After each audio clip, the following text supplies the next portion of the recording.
Hello and thank you for joining today's webinar, Digital Banking versus Digital Banks, the Ultimate Challenge. My name is Jessica Miron and I am the Field and Partner Marketing Manager here at Personetics. I would like to welcome our guest speaker, Dr. Dennis Koo, Managing Partner of All Digital Future LLP and former Managing Director and Group Head of UOB's Tomorrow Digital Bank.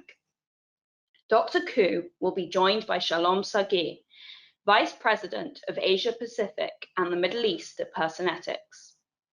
Today's webinar will discuss how to shift banking apps to the new end user era, personalization, engagement, and automation to increase ROI, effective deployment methodologies for a winning transformation journey, and case studies, developing differentiated angles in a competitive market. Some housekeeping notes. Today's webinar is being recorded and will be sent to you shortly after the webinar is over. We will be taking questions throughout the webinar and you can submit them through your chat box. Questions will be answered at the end, but feel free to send them over as we go. And with that, I invite Dr. Koo to take it from here. Thank you, Jessica. Welcome, everyone. Welcome, everyone. Today, it's my pleasure to share with you my experience building digital banks in the past couple of years. And these are the key themes I'd like to address in this presentation. The first one has to do with digital bank and digital banking. Are they the same thing or are they different? The second, what are the key differentiators and solutions for when you build a digital bank?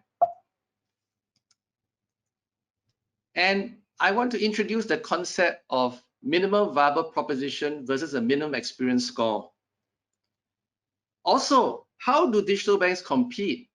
And we'll look at the net promoter score and costs of some of the digital banks that have come about. And very importantly, if you were to bring a digital bank to life, how does design, process, and technology work together? And a big question a lot of investors have, a lot of the management have, is what's the path to profit? And finally, what are the things that get in the way of a successful implementation, complexity being one of them? So let's dive straight into it. As you can see, there is no doubt that in the Asia region, there are many countries already where digital banks have begun and they have increasingly made headways, challenging the existing incumbents. But these are still early days. Regulations are beginning to allow more digital banks to grow across the entire region.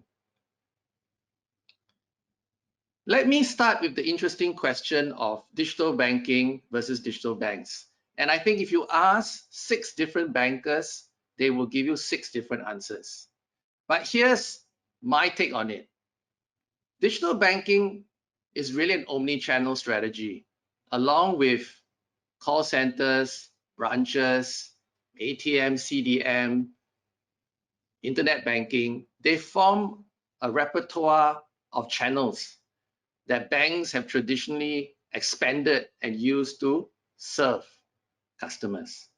And it has been of late a good strategy to displace more expensive branches as more and more customers become digital. But in fact, every single channel that banks have invented are still around today. I believe in the next 10 years to 15 years, we will see a dramatic reversal from an omni-channel strategy back to a mono-channel strategy. And that's where the digital bank comes in. But looking at digital bank just as a channel, I think misses the big picture.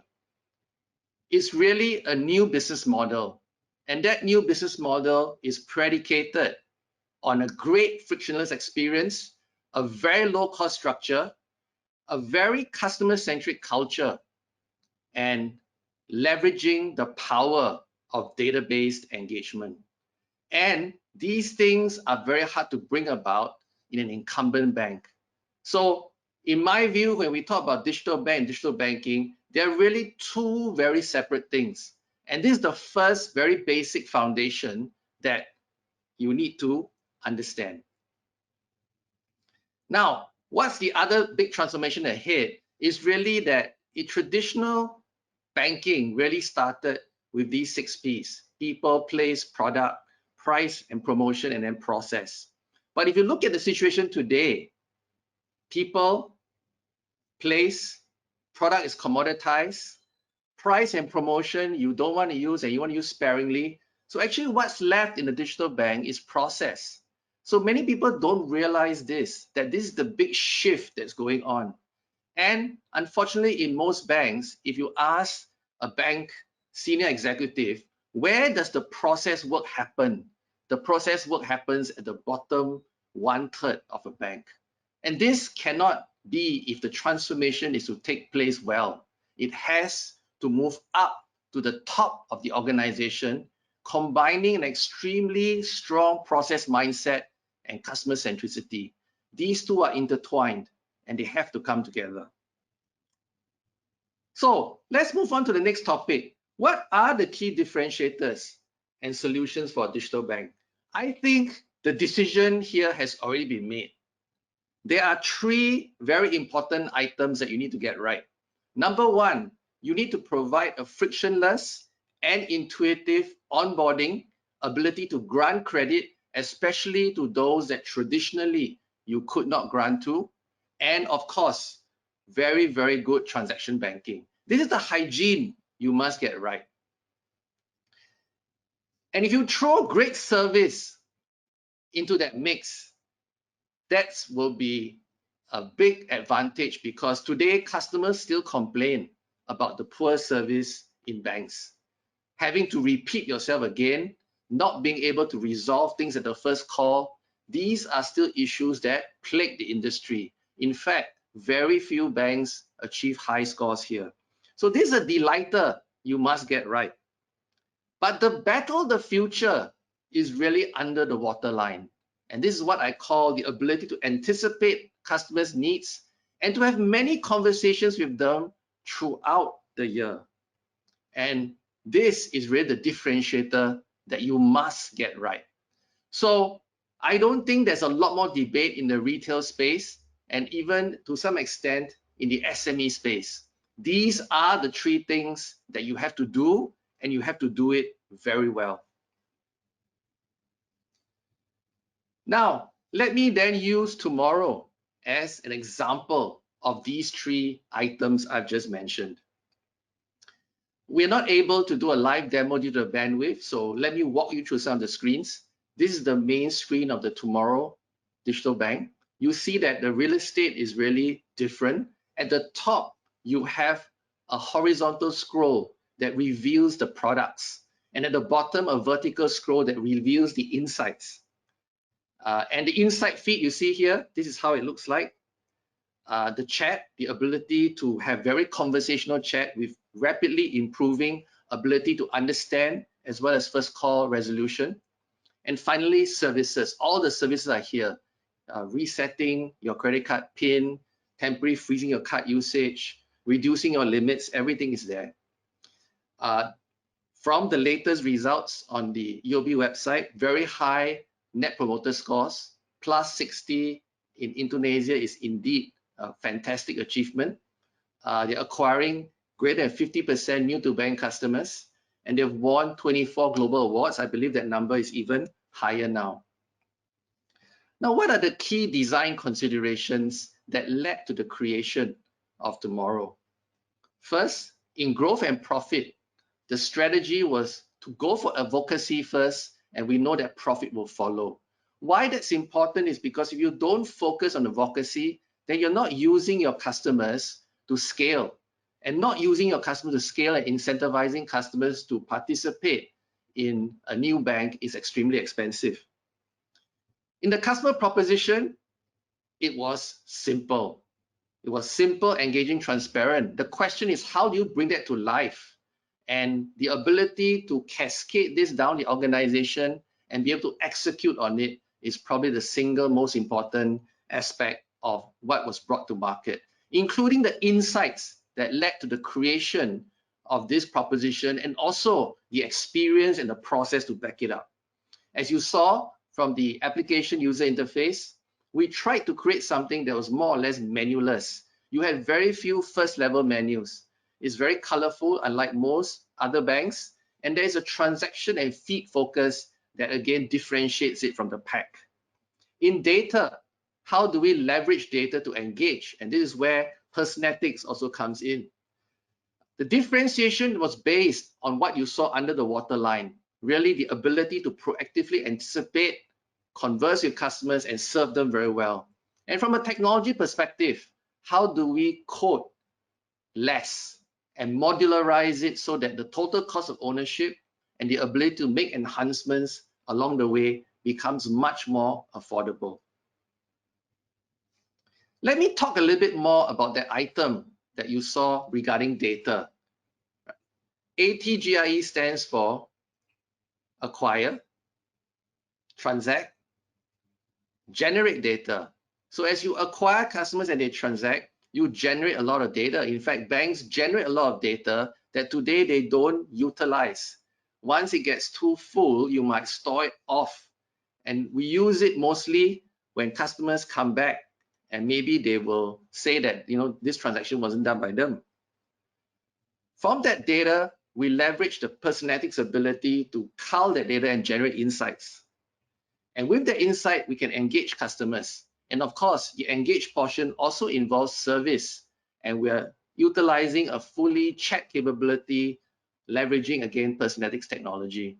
Engaged customers acquire more products from you, they transact more with you, generating more data, which creates more insights and allows to engage customers even further. And this creates a flywheel that allows us to further engage customers with more data, creating a very positive reinforcement cycle. What are my personal learnings from building tomorrow? Number one, the culture. It is very difficult to create a customer-centric environment within an existing bank.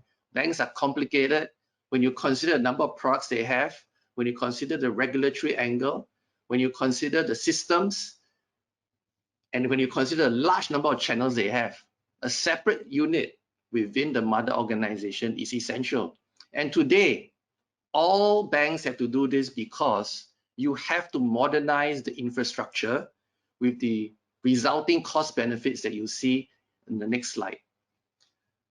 The rationale for doing it has to be very clear, right? What is the purpose and what is the segment?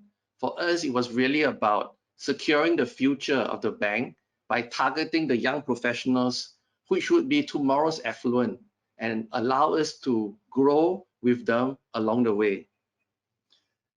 You have to be able to handle the difficulty of doing something so complicated. It's very difficult to drive a digital transformation project in a large bank. Ability to handle that complexity is vital. Focus. You have to not just look at the product, which is what most people would do, but focus on the total experience. And finally, the output. What are you after at the end of it?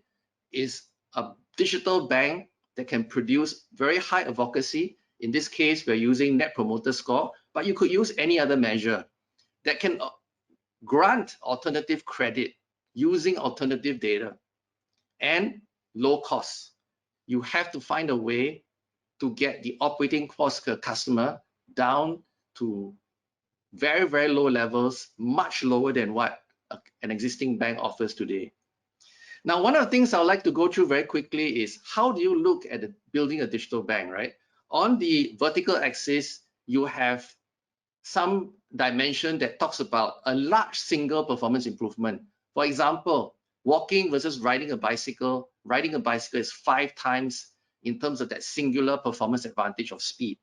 On the horizontal axis is how customers adopt technology or adopt your solution. And you have categories that are breakthrough. They have one single performance improvement, right? Like in the case of Netflix, where you no longer need to go to the store, borrow something, take it home, view it, and then return it. It's very much like the bicycle. You also have companies that are transforming on both the customer adoption angle, where it's more difficult, and also they have large single performance improvement. But banking falls into the quadrant that has very small singular performance improvements and a difficult adoption by the customer. And that's what I call the experience-led quadrant. So banks are in that quadrant, a lot of airlines are in that quadrant, and therefore the approach is basically taking 10, 20 small things. In itself, it may not be enough for the customer to switch, but taken as a totality and putting all together, and if you execute this very well, then it creates the right experience for customers to want to bank with you. And naturally, you don't want to be in this quadrant where there's insufficient value. This is a metric that shows a typical average neobank and the traditional bank. You see that the net promoter score at the bottom is 3 times higher, and the cost is almost 8 times lower. This accounts, therefore, for a much higher customer to staff ratio because of productivity and a much higher customer growth rate. What is net promoter score? For those of you who don't know, a quick introduction. A simple question on a scale of 0 to 10, how likely is it you would recommend a friend to do business with your digital bank, for example? And you have to score 9 to 10, basically be a promoter, and subtract that from the people who score 0 to 6 to create the NPS score that can be between -100 to +100. So you can see +60 is actually a very difficult score to achieve. But if you don't launch your digital bank with a much higher experience score than the average of the industry, then you're not going to make an impact. Based on what I've tried to explain in the previous slide, banks, digital banks are based on minimum experience score. So this is absolutely critical. As an example, if you look at Korea, Kakao Bank is leading in the net promoter score. And what's even more pertinent is that there's no clear traditional leader in Korea to challenge them. Is this going to happen in the other Asia Pacific countries where digital banks execute well on their experience? The answer, I believe, is yes. So with that, what are the 3 capabilities you need to build a digital bank that is very high experience?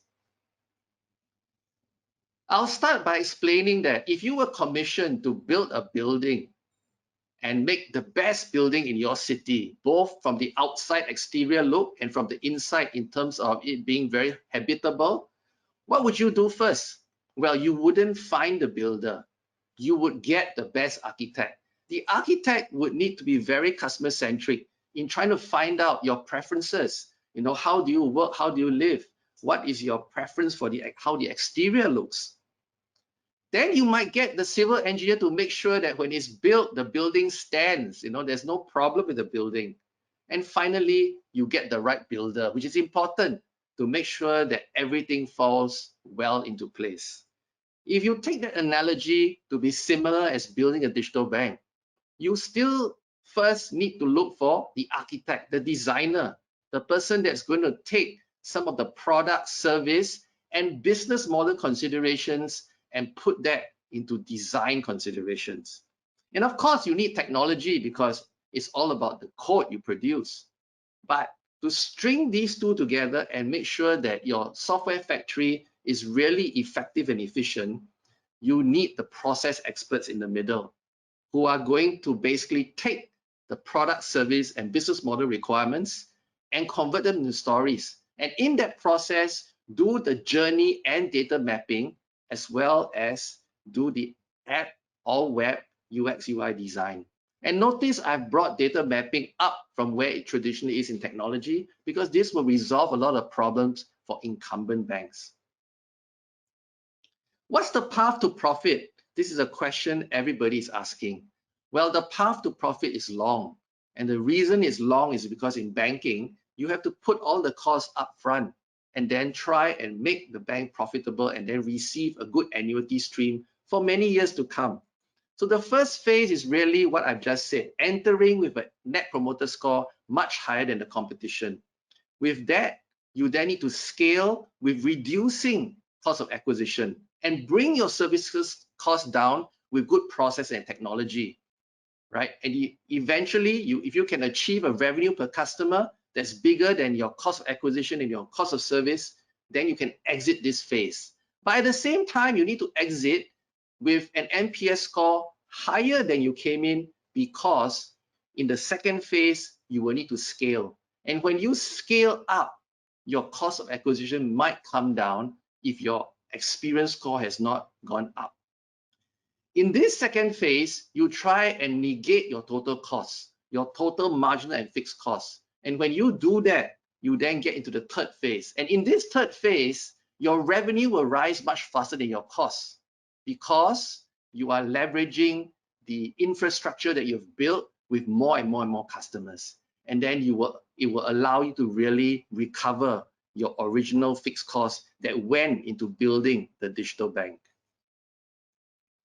What are some of the common issues that result in failures? Many large banks, JP Morgan, RBS, have closed their digital bank shortly after launching. These are some of the reasons that you see in front: putting the solution before the problem, unable to handle the complexity, treating it as mostly a tech issue, of course, lacking the talent to execute, but also the fact that they didn't think through the desirability, viability, or feasibility.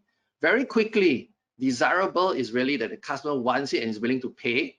Viable is that it can be profitable eventually and be an ongoing company, self-sustaining on its own. And feasible is that you have to have a high probability that you can execute on it.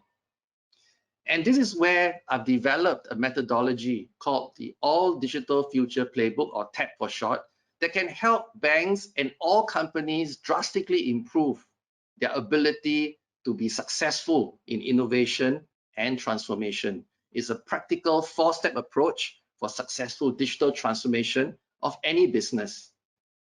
Interaction often causes a lot of complexity. For example, customer value proposition, if it's big, the differentiation is good, but your capability gap is large. Therefore, you might have execution or scaling problems, and thus lead to lower revenue and higher costs, and again, hit your path to profit.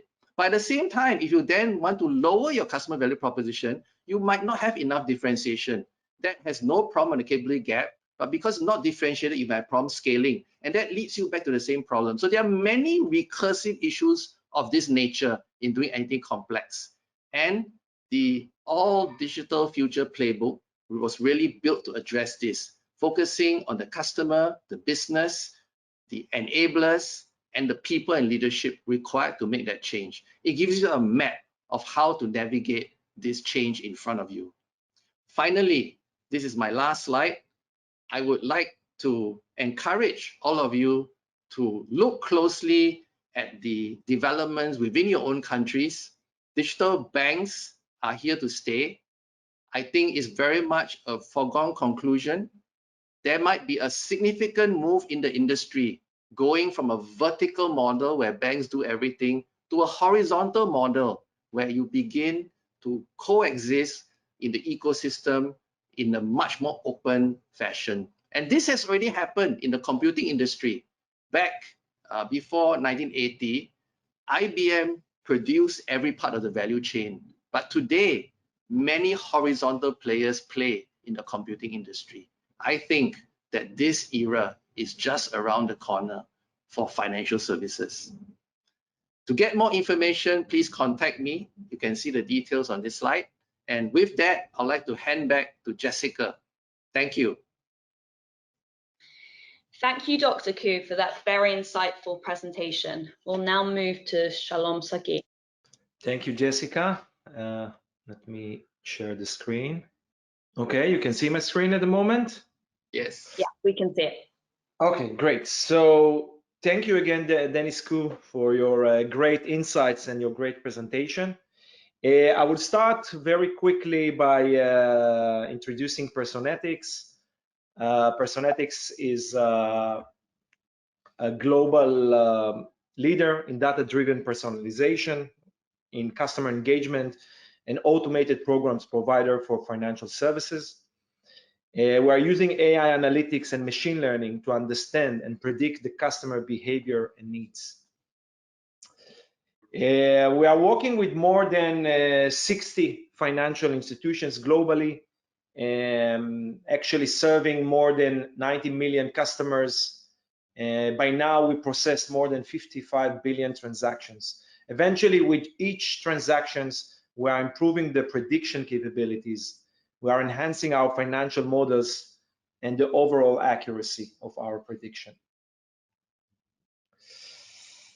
Okay, so let's start. In recent years, more and more forces are joining to the hyper-personalization battleground. So we can see big tech giants like Google introducing Googleplex, Apple that introduced before Apple Card and now introducing card families. Alipay is actually controlling more than 55 payment transactions in China and in many other places as well, but actually also offering now banking, loans, insurance, and this is contributing quite major effects on fintechs and banks. Looking or connecting to what Dr. Dennis mentioned before, neobanks, digital banks are actually offering much more personal, proactive, and relevant services to their customer. And again, the battle do not stop there. Also incumbent banks, big banks are investing more and more and transforming to the new digital era. Now, let's go back to history. Eventually, not so far ago, eventually during 1994, the first internet banking was introduced. Of course, the only channel was web browser, and the presentation was simple, to present your current balance, your recent transactions, and so on. Now, jumping to our days, to 2020s, so more and more users are actually using the mobile channel. Banks are adding links or services to do money transfer, deposits, bill payments, and so on. But it's interesting to see that more than 90%, 95% of the bank, even 26, 27 years later, the main display is still the balance of the customer and his recent transactions. Now, let's talk about the four main investment areas that digital banks are striving and looking at. So the first one is the data. Data is coming now from multiple sources, not just core banking, credit and debit card systems, and so on. There is increasing number of payment systems. So the first task is actually to create a clean and a clear display. We need to clean the transactions. We need to categorize them. We need to enrich the information about the merchant, the logos, the business details. And more transactions are behaving like subscriptions. And eventually, there are many subscriptions, like streaming, music provider, newspaper, even a fitness club could behave like subscriptions. And the idea is to have a simple and clean display to present the entire data to the customer. Now, the second area will be to transform the transactional data into meaningful insights, like cash flow prediction or income management. And what about spending tracker in different variations, subscription management, travel summaries, and so on and so on. By now, there are hundreds and hundreds of use cases that actually can be presented much better if you are using insights. And moving to the third area, moving more to a proactive advice and recommendation. So for example, if you got higher salary, let's transfer some of the money into saving or into investment. You have a cash flow problem, we can offer you an excellent loan. Or maybe we can refinance your mortgage. And when you're traveling, if you're traveling a lot, it's not happening too much these days, but if you're traveling, so I can offer you a better traveling card to get access to lounge and so on and so forth. Now, this move taking us to the fourth stage. After achieving stage 1, 2, or 3, actually bank can offer autonomous services, using AI algorithms to enrich financial services, to offer service like auto saving, auto investment, reduce debt. We will talk about it a bit more later on. Now, eventually, banks are trying to move to a new and a different digital display. We can classify this to three main areas. So first, again, of course, personalization. And the second is to create a centralized, a wellness hub. And eventually also to provide I would say, a multi-channel widget display that you can display it in different channels. So on the left side, again, instead of just displaying your recent balance, there are different ways to show you some kind of a cash flow prediction, to predict your activity in the next weeks, the next months, and so on and so forth. Below, you can see the day-to-day insights. This is the interaction that we can create with the customer. On the middle, there is a centralized wellness hub where you can display a smart budget, which is much more proactive based on the customer behavior and based on his spending as a centralized place on the wellness hub. And of course, multiple financial goals that can be ranging from long-term emergency fund to a long-term and retirement. Now, eventually the display is also changing, from basic transactional display to a widget display. So on the right side, if you're using Apple widget or Android widget, instead of just displaying the basic icon of the bank, users can actually use a pre-login to show a cash flow tracker. Now, you can do it in any channel. You can run it not just on your mobile device, you can run it on social media. We can push and present widgets in Line, in WhatsApp, in Facebook Messenger. So once you're moving to a widget display, the flexibility and the transition between the channel is much easier. Now let's see a few examples, few customer examples. So, sorry. It's moving crazy. Just a second. Let's go back.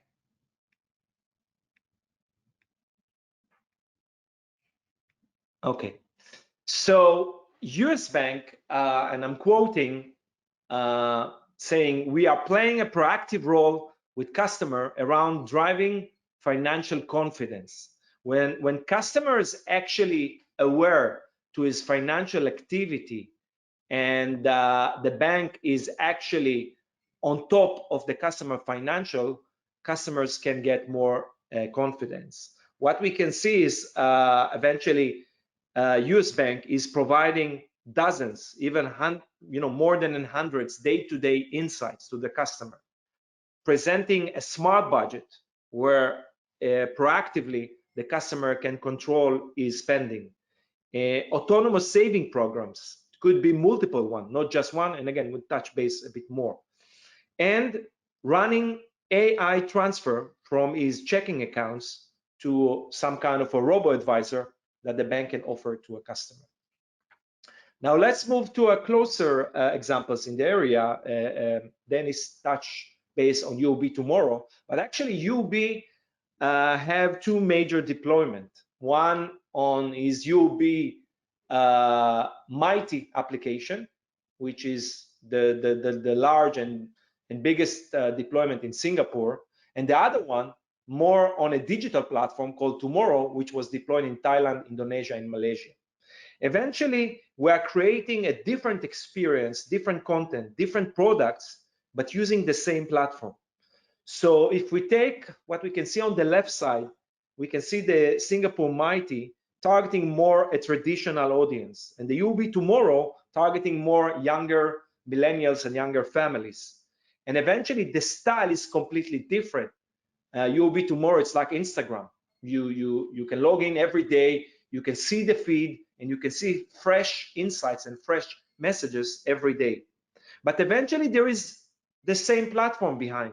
If I can take one example, so if a person getting unexpected deposit, and you can look at it at UOB Mighty in Singapore, so the system will say, okay, you got unexpected deposit, let's move it to a smarter investment. If you got the same insights on UOB tomorrow, younger generation, so on the same insights, we will say, cool, you can buy now more accessories for your laptop. Okay, so a different segment, different people will have, I would say, the different banking transactions, but completely different messaging and completely different offering. And eventually this is definitely driving ROI, driving NPS, and driving more click-through rate when you are presenting such an offering. Now, we touch base about autonomous program, and eventually to understand a bit more how autonomous program can run, I would like to get back again in time again, and this time, millions back, million years back. So for million of years, all living creatures are operating by rules called the natural selection. So no matter if you are the smallest bacteria or the tallest giraffe or a Homo sapiens like us, all of us are taking decisions by the natural selection. So we are impulsive, we are emotional, we don't think too much a step ahead, and we don't remember how much we're spending on previous months and so on. Now, in the last few years, there are new patterns, new artificial designs and machine learning that can actually analyze our spending and incomes and create much better predictions and actions than humans. Also, this learning is not limited to a single person. It's based on hundreds and hundreds of millions of transactions. This allows us to move from a simple manual procedure to autonomous self-adjustable algorithms. So let's take one of the algorithms that are running in the last few years. And we call it self-driving finance. And eventually an AI algorithm running on the entire population of the bank and segments the customer. And eventually for each customer, building a profile and building a financial map. This financial map actually decides what will be the best program, the best product to offer to a customer. And eventually the system will send an invitation to a customer to join to an auto saving or an auto investment or debt reduction or different other programs that the bank can offer. Once the customer sign in, the system runs daily, analyzing the customer spending, the income, running through a cash flow prediction.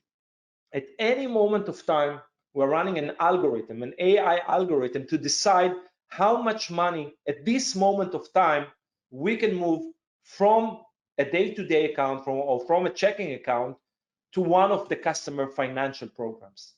And this is running, again, a machine that know the customer better, take the decision better, and actually succeeding in moving more money to the customer financial goals.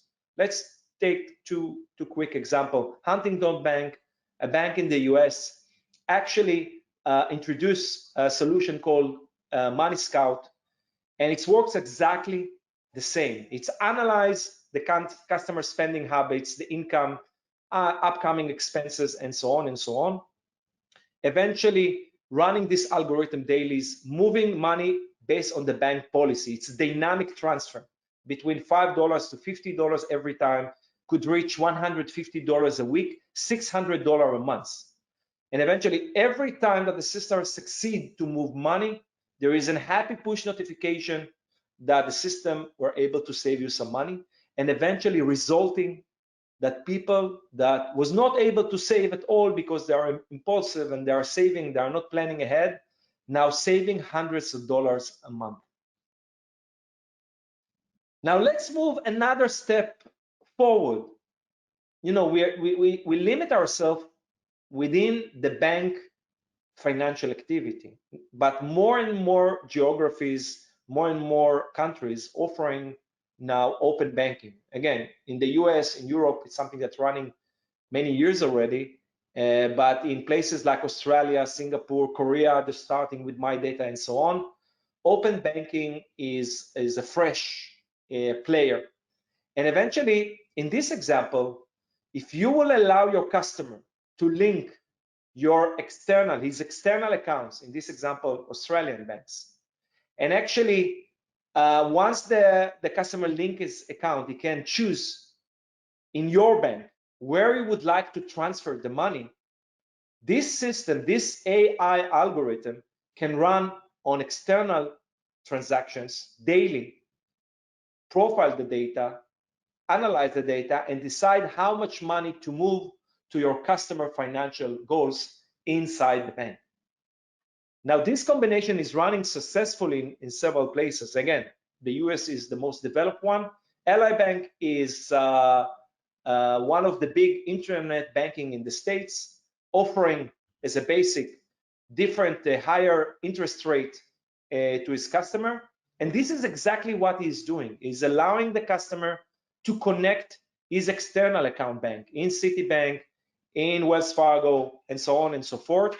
And eventually the machine is running daily and transferring money to his saving accounts. What is interesting, that very big portion of the money transfer in this bank are coming from external banks.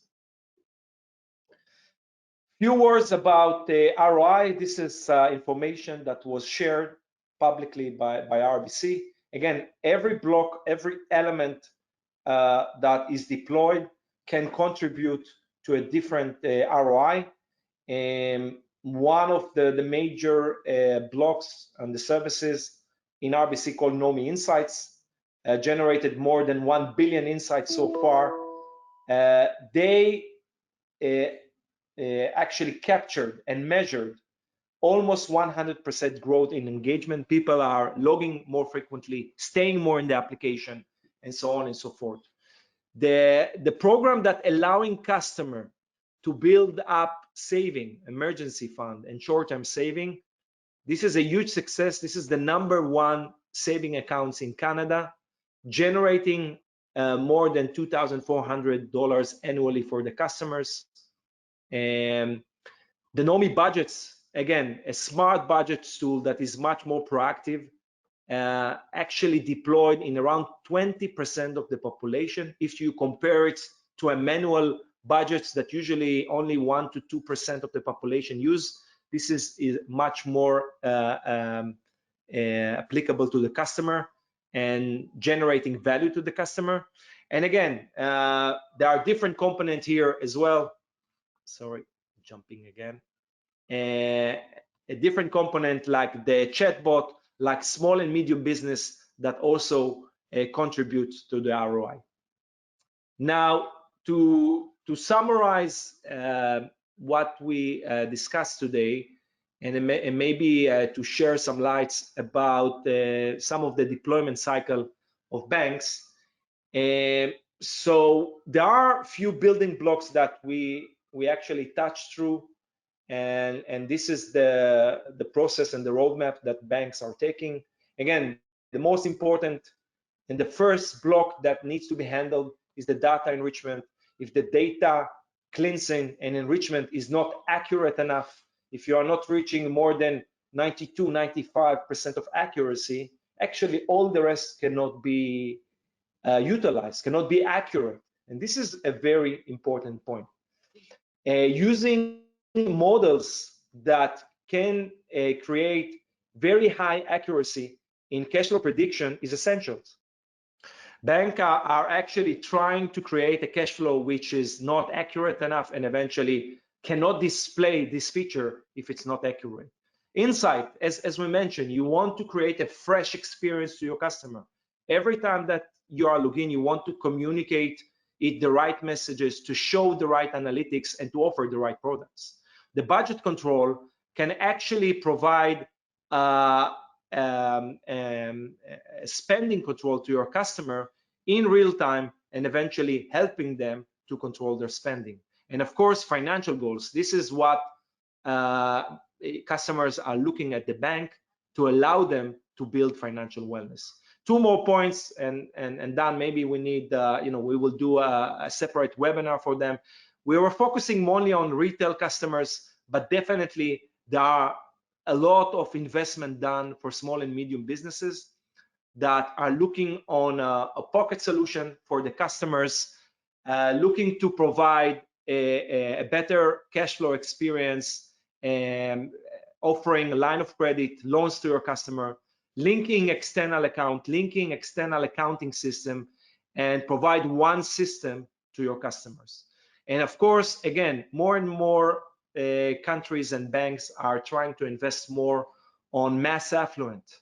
Eventually, customers that are mass affluent users in the bank, offering them different services, offering them services looking at their portfolio on their trades, creating a better linkage between the bank to the relationship manager using an application. So this cycle of deployment is eventually a roadmap that each bank and each IT of the bank are looking at to a successful digital deployment. So I would like to thank you again for listening, and I will hand it over back to Jessica for the Q&A session. Thank you. Thank you, Shalom. We'll now move to questions. A reminder that they can be submitted via the chat box. We'll start with a question for Dr. Koo. How do you create successful onboarding when implementing your digital solution? Well, Jessica, that's a great question. Actually, it's one of the toughest areas because onboarding consists of many different components, and stringing all those components together to make the experience seamless. Actually, one of the most difficult tasks in building a digital bank. So I think in that area, number one, you really need to have very good process people. You need to have very good experienced designers. You need a lot of attention to detail to really sweat over the small items. And also, you need to take into account the changes from regulatory perspective, some of the moving pieces in terms of how the country is going to do authentication. Most of the authentication that I've seen and worked on personally in Southeast Asia would require some kind of database that is national. And so accessing that database, trying to also understand the load, because in some cities, the network is pretty congested. And therefore, you also want to optimize the degree to which data is going through those networks so that customers don't experience a drop in the onboarding once you cross transmission tower. So it is probably the most difficult stream in the many streams within building a digital bank. I actually made the decision to have that unit more standalone and not part of any other unit, and also put into that unit people who are multifunctional, so that they can grapple and design and resolve some of these very difficult considerations, issues within the team and move quite quickly. And also, of course, there's a lot of involvement from the compliance teams as well.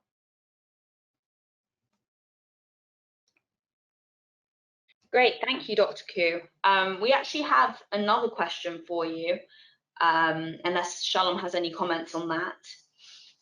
How do you incentivize customers to be active users once they've signed up? Well, I think for me, I'm a big advocate that you look at pain removal first before you look at giving gain.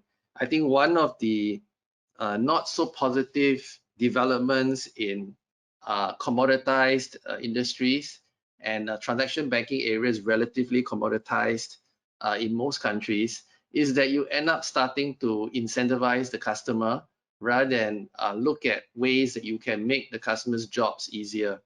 So number one, I think it's very important that the base fundamental of the entire onboarding experience, the credit experience, the ability to grant credit to those that you usually would not be able to underwrite, the entire ease of use, navigation, those need to be really functioning very well. I mean, if those are functioning very well, then people use the bank, and when they use the bank, they create data, and when they create data, we can drive that data into the Personetics engine and engage them. Now, this is something that you're not going to get right from day one, right? You're going to have to experiment with it, because not all the signals, and I think Personetics already does a very good job of trying to understand what are the false positives, and therefore not put in too many false positives that would impact the experience that the customer has. But through this learning and continuously improving the advice you give, the proactiveness, the conversations, I think that's really how you get people to transact and interact. And of course, along the way, you can give small incentives. I think those should be more for the fun value, the entertainment value, rather than creating a very negative behavior where customers are just going for the gain. So I mean, that would be my strategy, and I think that strategy has worked out quite well as far as the implementation of tomorrow. Thank you. We'll have one question for Shalom and a last question for Dr. Koo, and then I think we'll be out of time. Question for Shalom. Can the deployment of Personetics be done on premises, or can it also run as a SaaS service?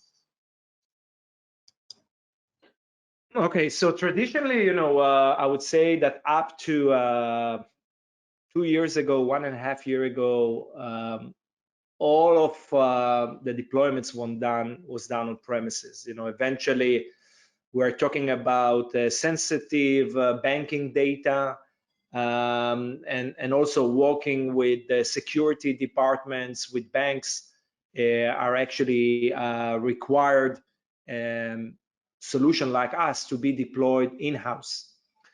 But I would say that in recent year and a half, we can see growing numbers of cloud deployment, moving at the beginning to private cloud, that I would say again is still less sensitive than a SaaS. But definitely we can see also SaaS deployment. Eventually, in some countries, the regulator are actually moving to approve such deployment, and there are at the end big advantages when moving to SaaS. This can remove quite dramatically the TCO to banks. This can provide rapid deployments, especially if working for example with open banking over a SaaS. Such deployment of solutions can actually go down to weeks instead of a month. And again, eventually, I believe that there is the last push is required from the regulator, and we can see more and more banks and financial institutions going into SaaS deployments. Quick last question for Dr. Koo. How do you create insights for your digital bank that renew, so the same insight isn't displayed every time a customer logs in? I think one good way to do this is to really create kind of an engagement lab, because I think the frontiers of this area still need to be discovered. Exactly what would interest and engage customers might also differ from different customers. I mean, one of the things that is strong about the Personetics solution is that you also are able to look at the global deployments that you have and able to understand which insights work better than others. So that's one feedback you can use. Naturally, you can also get feedback from users for each insight you're serving.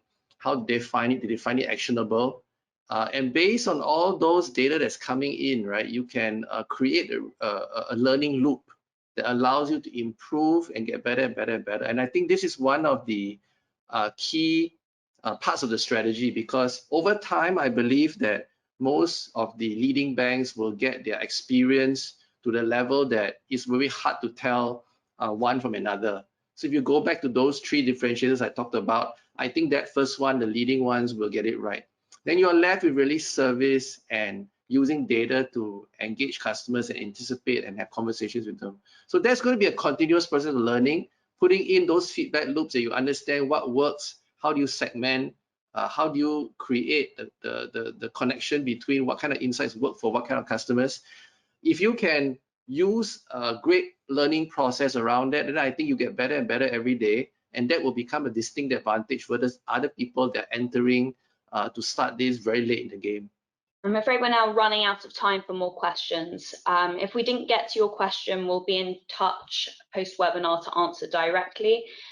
Thank you to everyone for attending. We wish you a great day, and once the webinar recording is ready, it will be emailed directly to you.